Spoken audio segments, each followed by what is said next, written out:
Which offseason additions will have the most impact for the Toronto Maple Leafs this upcoming season? We'll discuss that and more on today's edition of the Locked On Leafs podcast, part of the Locked On Podcast Network. It's your team every day.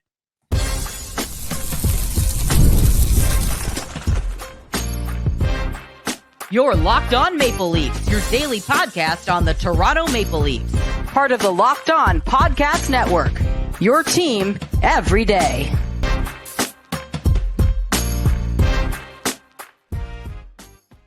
Hello and welcome into the Locked On Leafs podcast, a daily Maple Leaf Center podcast hosted by myself, Mike DiStefano, and my co-host, Dave Morassutti. What's happening, Dave? How you feeling on a Monday? Feeling pretty good. I get a lot of questions now saying, are you ready for this Leafs season? Are you ready for the Leafs to get started? And I'm just like, I don't know. It's kind of enjoying the off season. I'm ready. Like I'm totally ready. Like we've gotten to a point where we're so close that it's now like I'm just anticipating it. Let's just get going. You know, like that's where I'm at. And we're only a week away. Like we're only a week away from the start of training camp when the players, you know, like they're all starting to get into town and do these informal skates now. And like if that's happening, let's just get things underway. You know, that's kind of where I'm at. But, you know, we are 1 week officially away from the start of training camp when everyone is expected to report. They'll do their media availabilities. They'll do their weigh-ins, their medical checks, and then on-ice sessions usually start a day or two after that. So we're close, man. We are absolutely close, which means, Dave, the Locked On Leafs podcast is officially back to 5 shows a week. Monday through Friday, each and every day, you're getting a brand new episode from Dave and I here in the Locked On Leafs podcast, free and available wherever you get your podcast, and also up on YouTube as well if you're looking for the video format of the podcast. So subscribe if you want to get that daily dose of Maple Leafs coverage directly to you each and every day. So it's you know, it's an interesting time because there's not a whole lot of news going on. Like the Maple Leafs, like their off season's pretty well done. Could there be a PTO edition at some point? Perhaps. We've heard some rumblings that maybe they're in on Jack Roslovic, you know, as a potential guy who they could add to the roster really late into the process. But for the most part, I think we look at the group that has been assembled over the last couple of months, and this is pretty much what I think they're gonna go into the season with. And I thought it'd be fun to kind of take a peek and maybe project the impact that each of the newcomers could potentially have with the Toronto Maple Leafs. You ready for this exercise, Dave? Let's go for it. So the Leafs in total realistically made 3 big additions, 3 additions that I think will make an quote unquote impact on the team on a day-to-day basis. So it's Nicolas Roy, who was the return for Mitch Marner in that sign and trade. Mattias Michelli, who they got a day or two before that trade went down, picked him up as a bit of a cap dump, if you will, from the I was about to say the Coyotes, but it's not the Coyotes, the Utah Mammoth, giving up a draft pick to bring in Michelli. And then they gave up a draft pick in another bit of a cap dump scenario. Dakota Joshua moving on from Vancouver, coming to Toronto, reuniting with Craig Berube, and we'll see what type of impact he can have this season. But those are pretty well the 3 guys who I look at who are going to be regulars in the lineup. There were a couple other players like Michael Pezzetta did sign. They did bring in, you know, like Henry Thrun, who was a return for Ryan Reeves. Maybe he plays a role as the 7th, 8th defenseman. Injuries occurred. He could come up and play some games. But I would say when you're looking at from a daily perspective, those 3 guys, those 3 additions are pretty much the newcomers that are going to be everyday players. Would you agree? I would agree very much. So yeah, not really many. Again, it wasn't a quantity add in terms of what the Leafs did this offseason, but you know, there is some quality to be found there.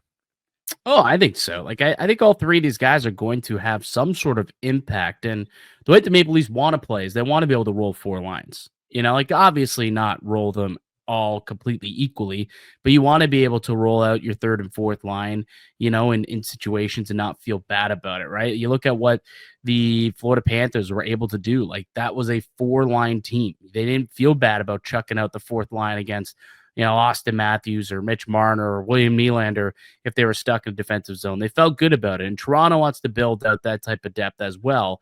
And that's why, they decided to fill one Mitch Marner with 3 different players, essentially, to build out that depth. So let's look at these 3 from an individual perspective and kind of dictate what type of impact they could have on the Maple Leafs this year, the role that they could play on the Maple Leafs this year, and maybe the ceiling that each of these 3 players could have. So why don't we start with Nick Waugh? Because he is probably, I would say, the guy who has the ability to make the most impact, or at least he's the more flashy guy because he was part of the Mitch Marner trade. But I think we look at Nicolas Roy, like, what do you see in him? What are your expectations for Nick Roy? Somebody that's going to bring stability to a position that's really been unsettled and unfilled for a while, right? They haven't had that true third line center. I get it. He's not going to be the flashiest player, but he is going to he's going to take the load off of Austin Matthews and John Tavares in a big way, right? We talked about how much those two have played in certain situations. Like, John Tavares played way more under Craig Berube than he ever did under Shelton Keefe. I didn't come to expect that. Now he did have a pretty good season for himself doing that, but I also think he was doing things that maybe you don't want to see John Tavares doing. A lot of defensive situations, which, again, great on the faceoffs, but it'd be nice if you can get somebody else to fill in those situations, right? Yeah. Be able to go up against those opposing top lines. And I think that's what Nicolas Roy will really be able to do. And he's a right shot center, which is something that the team didn't necessarily have. They had a lot of guys, down the middle who are left shots. So now when the faceoff's on the right side and you need to draw, Nicolas Roy could be the guy who comes in, almost like a face-off, get-off type of player. At some points, he could turn out to be that. But yeah, I think you're bang on. What you're hoping is Nicolas Roy comes in and just plays a prototypical, defensively driven third line, shutdown type of line that can add a little bit of offense. Like, the last 4 years, he's scored 15, 14, 13, 15. So he's been pretty consistent in that 15-ish goal range. And, you look at the points, 51. That was pins, 39, 30, 41, 31. So between 30 and 40 points. Like, that's what you're going to get out of Nicolas Roy. 15 or so goals, 30 to 40 points, and he's going to give you some stability in your bottom 6. He can play down the middle, he can play on the wing, he can kill penalties. That's what you're looking for. He's a perfect depth player for the Maple Leafs, and something that they've kind of lacked. And him being a right shot obviously adds and helps that. But that's, to me, when you look at the impact, his impact is not necessarily going to be on the scoreboard, which is where a lot of people probably, look at it and say, oh, this guy had the most points, he was the most impactful. Not necessarily. The Maple Leafs have a lot of guys who can score and a lot of guys who can fill the net. They don't have a whole lot of top tier penalty killers and, guys who can play prototypical shutdown forward role. So I think that he has an opportunity to make a big impact in that regard, in that respect. And to your point that you were making, if he takes a little bit off of the plate of Matthews and Tavares in the top 6, because they actually will have a third line to deploy whom they trust defensively, that allows those guys to be better and give them more offensive minutes and favorable matchups in the offensive zone and let them cook. So that also adds value. So for Nicolas Roy, I don't think the value is going to come in the points and the goals. It's going to come in what he does away from the puck more so, and the stability that he can bring to the bottom 6, and a guy who Craig Berube can trust in a defensive matchup role. And that's something that, again, this team has kind of needed for quite some time. And I think Nicolas Roy will bring that. And that's the big one there, is trust. Like, Craig Berube is going to have to show that trust, and Nicolas Roy is going to have to be able to earn that trust as well. Like, I think to that playoff series against the Panthers, Leafs, we know they have a good top 6. Panthers are just like, okay, our third line is Anton Lundell, Brad Marchand, and I can't remember who else was on that. I think was it Luosterainen or something like that. At times, yeah, he was there. Like, they threw out a third line that not many teams are able to throw out, right? Mm-hmm. And the Leafs' depth really got tested, and it got showed just a little, eventually they had to try to, mix things up just to even have a chance to up against them. Yeah, Lundell, Luosterainen, like, it's so hard that, I think the Leafs finally realized we got to find a way. Like, if we're going to lose Mitch Marner from Vegas, let's go and get someone that's going to at least address a bit of that depth concern we had. Yeah. And look, we talk so much about areas that this Leafs team need to add. Would have been nice if they got a second line center, another center that could maybe play in the top 6. Okay, you know what? You could do a lot worse than John Tavares as your second line center. And let's find a third line center then who's going to be able to handle those matchups. And they were able to do that, right? Yeah. It's so hard to find centers that, okay, if you get a chance to get one in a situation that's, rather unfortunate with Mitch Marner leaving, you get a center out of it, which is not the worst thing, and one that you can at least throw out for 15 to 16 minutes a night. Yeah. Well, you know why they didn't go after a second line center this summer, don't you? Is there going to be a first line center available next offseason? Yeah, maybe Matthews is a future 2C of the Toronto Maple Leafs. Maybe that's why. And then Nicolas Roy 3C, Scott Laughton 4C. And then you got yourself a little McDavid, Matthews, Laughton, Nick Roy. Put those two however you want. Yeah, it could be the case. Could be the case. No, we're not going to throw fuel on that fire just yet. Although he did speak the other day and did not commit. And I'm not saying he's coming to Toronto, but he did not commit to signing in Edmonton. He's taking his time. We've heard that before, where a star player wants to take their time and see how it goes. That player is no longer here. That player is now in Vegas. So just putting that out there. But yeah, Nicolas Roy, I think that he'll be a guy who certainly will have a lot of impact just in different ways than your typical, offensive production type of impact. But another guy who I expect to have some offensive production and impact this team greatly in that regard is Mattias Michelli. Let's come back and talk about what the team is getting in Maccelli. So we'll do that next here in the Locked On Leafs podcast, part of the Locked On Podcast Network. It's your team every day.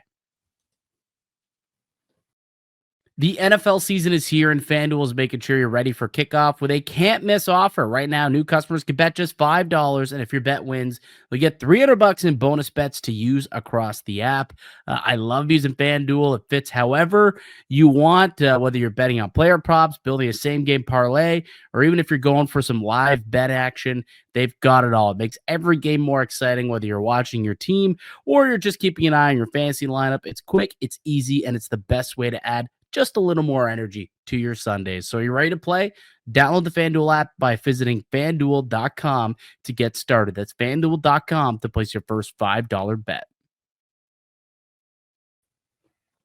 The Locked On Leafs podcast continues, brought to you by FanDuel. Speaking of FanDuel, Dave, I had an 11-leg parlay hit last night. I needed the Bills money line to hit. That's it. That was the last thing I needed was Bills money line. They were down by 15 in the fourth quarter. I tweeted out, I need a miracle. Like I literally just needed that to hit and I would win this parlay. And I needed a miracle. The very next play, Derrick Henry fumbled the ball and I got a semi-miracle. And then the Bills finished the job and won the game on a walk-off kickoff. And I got paid. I won my parlay. I got it. And I got paid quick and easy thanks to our friends over at FanDuel. I also was taking a look at some futures bets when it comes to the Maple Leafs. What do you think their over-under point total is for this upcoming season? I'm going to go 106. 106. That's your guess, 106? Yeah.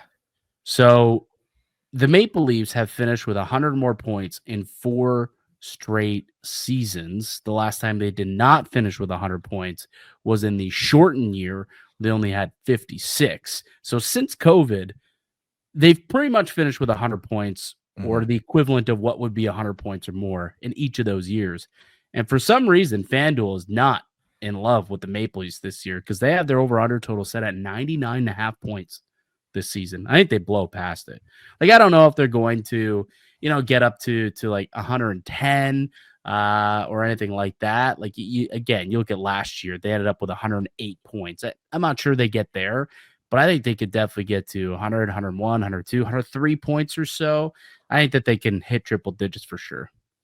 Oh, I understand. Like, I remember when Craig Berube came in, people were kind of skeptical if this team would be able to do enough to be 100-point team. Well, I think it was people were expecting a slow start, like new coach, new systems. It could be a speed bump, some bumps in the road early on, trying to learn the new systems. And maybe that would cause the first couple of months to be a little rocky, but it didn't happen. They ended up being okay, stayed afloat, and then won the division. Ended up with 108 points, more than anyone else in the Atlantic. The first time ever they won the division when it was called the Atlantic Division, right?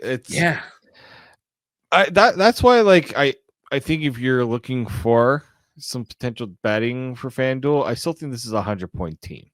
Like, I know everyone's talking about the departure of Mitch Marner, but I think there's still elements on this team that makes it a 100-point team. I know the Atlantic Division is not getting any easier, but I don't think the Leafs take as much of a step back as some people would like to tell me. Yeah. Right? I think there's still, we're talking about the additions and the impact they can have.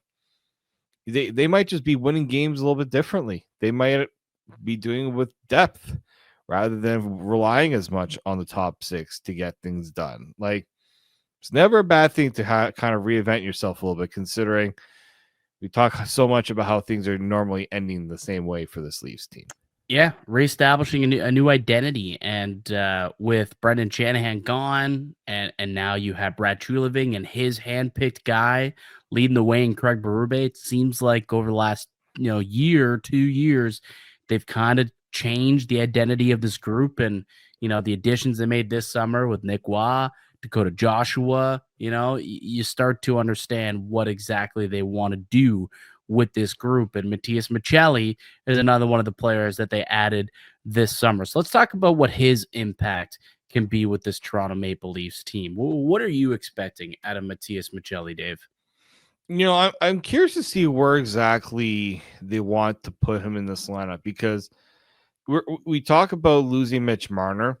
Mm-hmm. And I think where Michelli is going to really impact, and I read an article on Sportsnet last week about his ability to pass the puck, right? Great vision. He has elite vision and great passing skills. I do recall I went and watched just like a highlight reel or whatever, Michelli, when they made the trade, just to refamiliarize myself with him and what he is at his height.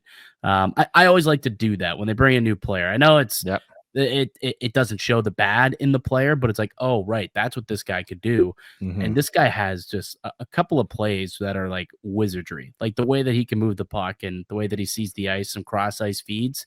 It's going to work out pretty well if he ends up next to Austin Matthews or ends up next to William Nylander and John Tavares. Like, people need to realize when he was in Utah, the players he was usually playing with for the majority of the time, Lawson Krause and Nick Bukestad.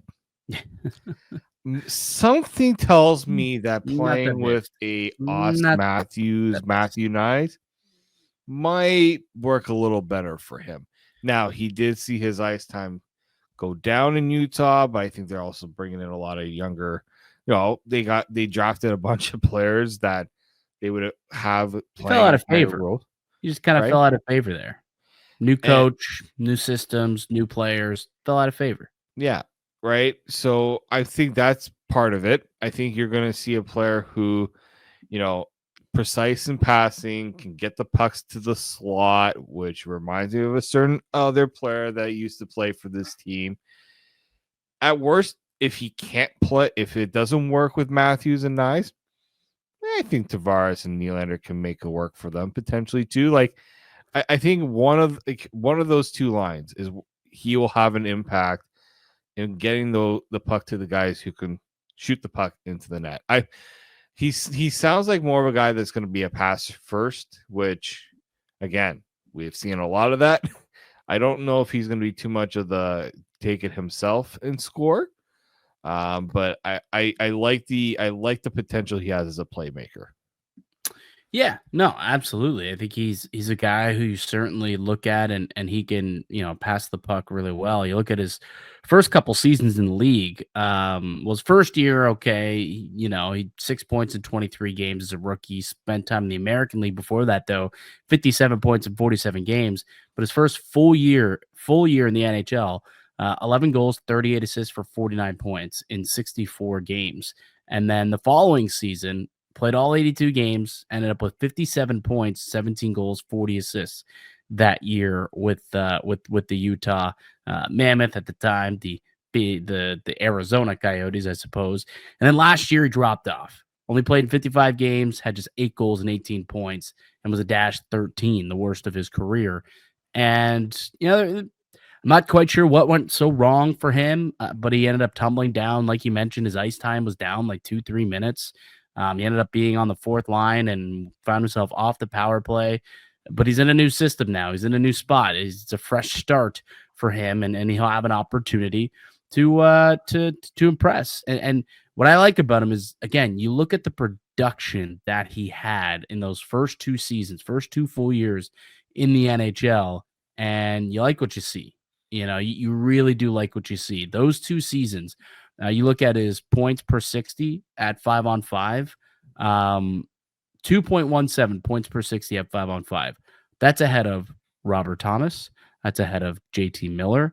That's ahead of Nazem Kadri, Jake Gensel, right? Like, this is some pretty good. That's ahead of Kirill Kaprizov for points per 60 minutes at 5-on-5 in those 2 seasons specifically when he was at his best. And then, the fall off came last year. But if he can find himself and find that player again and reignite that confidence that he had when he was, his first couple years in the league, now that he's with some other players, some top tier players, I think there's a possibility too that this guy could have a pretty good impact and, approach the 60-point mark again. Again, his first 2 years in the league, 2 full seasons on an 82 game pace, averaged 62 points on an 82 game pace. Yeah. That's pretty solid, man. That's pretty solid. And that's not the 100 points that Mitch Marner had, but that's still pretty good. And we'll see what he can do. But I think that he's going to have pretty solid impact and, be a guy who can also be another option if injuries occur, who could come up and play first power play time, but probably be a big time contributor on the second power play, I would think. So I think that he's going to definitely be the most offensively impactful piece that the Maple Leafs added this offseason. How high a ceiling he has, I guess, is to be determined. Yeah, and I like the production at 5-on-5, right? When he had those 17 goals, when he, scoring 15 of them at even strength, that's pretty good production, right? I think that's something there where, will he play on the power play? There's probably a few players that I would probably have playing ahead of him on the power play, but the fact that he is known for his scoring at even strength, his ability to produce at even strength, that's nice to see. And I remember the year that he scored, was looking up 17 goals in the 82 games. He had an 11.4 shooting percentage, which that's pretty, standard for most players. So it's not like he has to have a ridiculously high shooting percentage to score goals. He had 18% the year that he had 11 and 64. So he, maybe he is that player that if he shoots a little bit more, he can be, he can be impactful. The only thing I'm worried about with a player like him that's known for his passing, is he going to fall into that, Marner-esque line where he's going to pass it and pass up opportunities to shoot and be too predictable that way and too reliant on doing things like that? Yeah. Yeah. No, that's a fair thing to wonder and to criticize. Because we've seen that time and time again when a younger player gets an opportunity to play with an Austin Matthews, a star player, or a William Nylander, often they feel inclined to give them the puck, right? Like those are the stars, those are the guys who are supposed to score, almost as if there's a pecking order, and they try to force feed them when there could be a good opportunity for yourself to shoot. So yeah, I'll be curious to see if that does factor in, if he has that, inclination to pass it, or if he knows like when's a good time to pass, when's a good time to shoot. That'll be something for sure to kind of keep an eye on early on in the season when it comes to Michelli, because Marner was bad for that. Marner, so many times he had an opportunity to shoot the puck and he would pass it off, and it's just like, Marner, shoot it, come on, guy. We'll see where Michelli is at. Okay, we'll take one more quick break. When we come back, we'll break down the last player who will be making an impact for the Maple Leafs this year, Dakota Joshua. We'll get to that next in the Locked On Leafs podcast.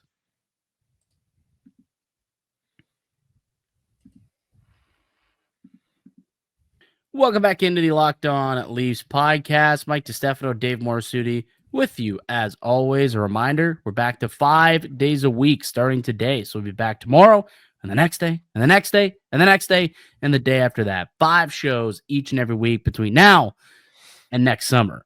So we've got months to go, another 10 months of 5 shows a week coming right to you. You can find us free and available wherever you get your podcast, and also on YouTube. So the final player that we believe will make an impact with this team on a nightly basis, a game-to-game basis, is going to be Dakota Joshua, who the team got was originally a Toronto Maple Leafs draft pick, actually 5th-round pick back in 2014. He finds his way back in Toronto years later, 11 years later to be exact, and comes over in a trade with the Vancouver Canucks. They gave up a future 4th-round pick, if I'm not mistaken. Bit of a cap dump situation for the Canucks, and now it's a fresh start for Dakota Joshua, who, just like Michelli, had a down year last season after a breakout campaign in 23-24, where he had a career-high 18 goals and 32 points in 63 games. Last year, down to just 7 goals, 7 assists, and 14 points in 57 games.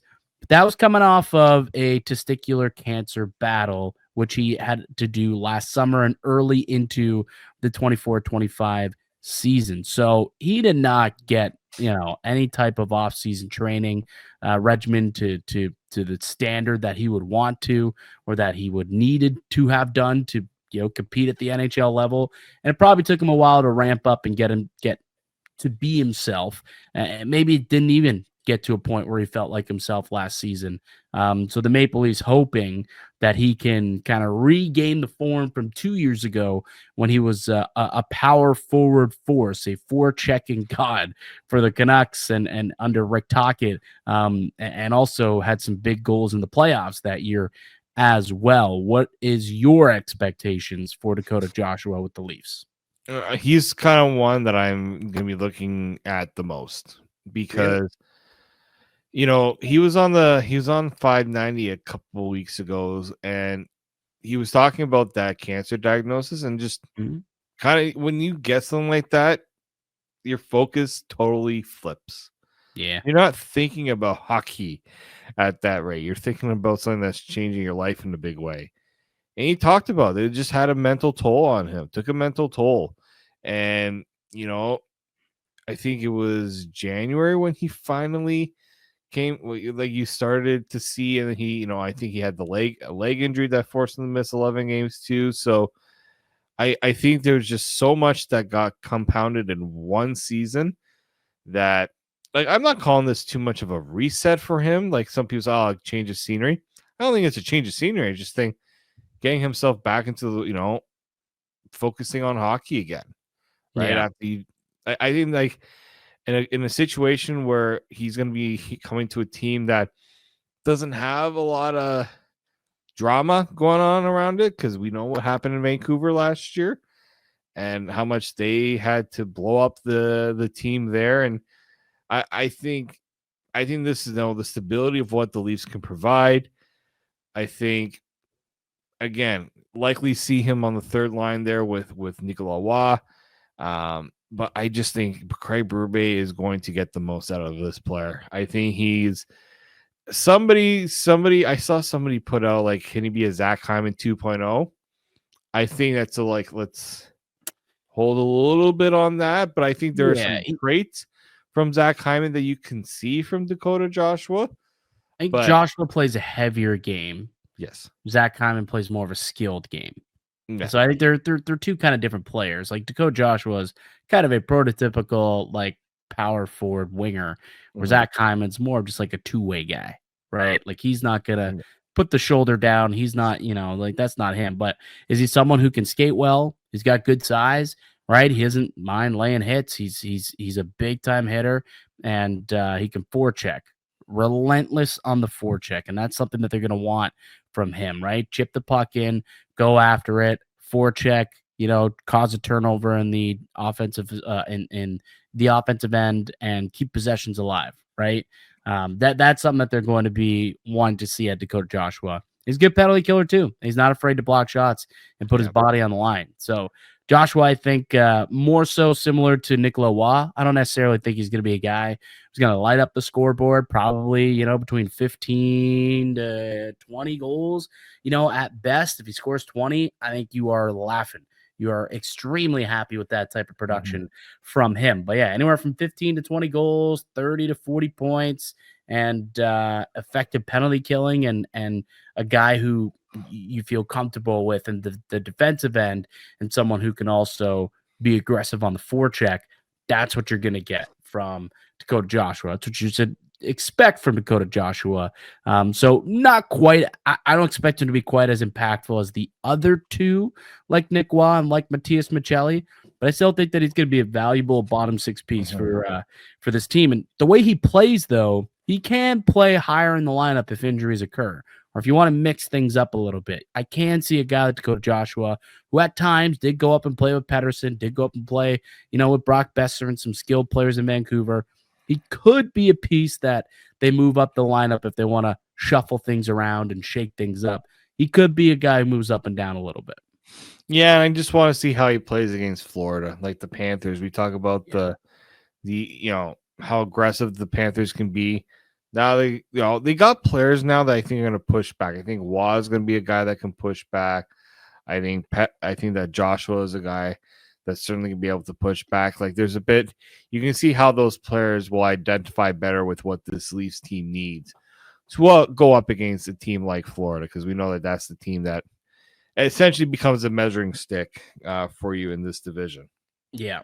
So if I had to power rank him, Dave, I'd say Nicolas Roy is probably going to be the most impactful in terms of being a 200-foot player, a guy who will do it at 5-on-5 and special teams. Like he'll impact the game the most, followed by Mattias Michelli, who I think can impact the game from an offensive perspective and take a little bit of that Mitch Marner role, and then Dakota Joshua. But it's very close between, I guess, Joshua. Or really, it's fairly close between all three, realistically. Like I don't think that one is going to be like far greater addition than the other. They're all great depth adds who should, make impact throughout the season, where you'll say, man, what a solid addition that Tree Living made here. They got him for a draft pick.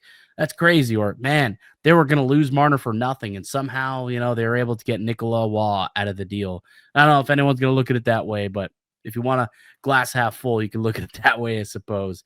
I think stuff like that will be said about these guys. I think so. Again, we talked about how do you replace Mitch Marner? Well, you don't place for Mitch Marner. You just go and you bring the depth. You tinker. Okay. You tinker with your group, right? You're not the core four anymore. No. It's now the Toronto Maple Leafs. It's a team. It's a full team, right? You got four lines. You want to roll. It's a full team. That's Pierre Dorian once famously said. We're a team. We're a team. Yeah, we're a team. Speaking of Pierre Dorian, actually, as we segue to like the Senators news, did you see what the Senators are doing? I think it's January 10th. I want to say they're doing a bobblehead giveaway. Apparently, it is Ridley Gregg, and it is inspired by the slap shot on the open net against the Maple Leafs last year. Or was it 2 years ago? Whenever it was. Last year, 2 years ago. It all kind of blends in. But yeah, I like why? Why would they do that? You see the tweet that they posted? Yeah, not so subtle foreshadowing of our January 10th bobblehead giveaway. And it's literally just a gif of the slap shot on an open net. It's those types of gifts that you just hate. And I'm turning the sound off because the song Stupid. Is like really. It's just it was bad sportsmanship when it happened. So why now they want to turn it into like a thing content, turn into a thing? It's like really? Now what if they were cheeky, they would have done it a night that the Maple Leafs were in town, but they're not because they're scared, because they're cowards. Absolute cowards. If you're gonna do it, you gotta do it with the Leafs in town. That's when it would have made a see the third jerseys while we're at it. You see those third jerseys that they're going to be wearing this year? No, do you have? I'm going to find a picture of it. Sure, yeah, show it. Here we go. Do the Leafs have new jerseys that I missed? No, it'd be nice if they had another. Those were the ones that they had. I call it, I guess, a reverse retro. Oh, the Bieber jerseys. No, the one it was the other blue one. I don't have before I even. Can you zoom in on this guy's face? Why the hell is his face so red? 1 second here. Yeah, that's an ugly jersey. That honestly is not like I like the logo, whatever, but like that color scheme, very bizarre. Is that Chris, by the way? I think it is. Yeah. Why is his face so red? What the hell? It might have been bad. I mean, it could just be the red, like the way the light from the lighting. It looks like you might have been in Florida for a couple of weeks and forgot to put on sun lotion. That is a red. His face is red as the jersey, dude. But like, I don't get the design of the jersey like this. I don't know if you can see my mouse cursor. Yeah, those are listening on audio. Like the shoulders look the shoulder part looks so small. Well, it is because it doesn't go across the whole shoulder. It's so weird. Yeah, that is a kind of weird take to it. Also, like the color, too much red. Yeah, I think. I don't know. Too much red. I'm not a fan of the jersey. I'm not a big fan. But Like I'm not a jersey guy, anyways. Like I wouldn't go buy one regardless. No, like I have my fair share of jerseys. You can see. Yeah, we can see. I'm a bit like if I don't like the jersey, I'm not getting the jersey. Yeah. I'm not gonna go and get a jersey just for the sake of having the new Leafs jersey. Are you gonna go get it? It's like, no, I don't like it. No. Like remember those reverse retros they wore during the COVID shortened year that were gray? Oh yeah, those are stupid. You couldn't pay me. The only way I would ever get a jersey like that is how a bunch of people get jerseys for free to show them off. Mm-hmm. It's the only way I would get that jersey if somebody gave it to me. Fair enough. I'm gonna go out and you're better off spending your money elsewhere. People. Yeah. I would tend to agree on a lot of jerseys out there. All right, buddy. We'll leave it there. That'll do it for us here today on the podcast. I'd like to thank you all for listening and supporting the show. You can subscribe to the Locked On Leafs podcast on all platforms and receive daily Leafs content. Follow myself on Twitter at Mickey_Canuck. Follow Dave at D_Morassutti, and follow the show as well at Locked On Leafs. We'll be back with another episode for you guys tomorrow. We're back to 5 days a week, Monday through Friday. So check back tomorrow for a brand new episode. Until then, keep it locked right here on Locked On Leafs.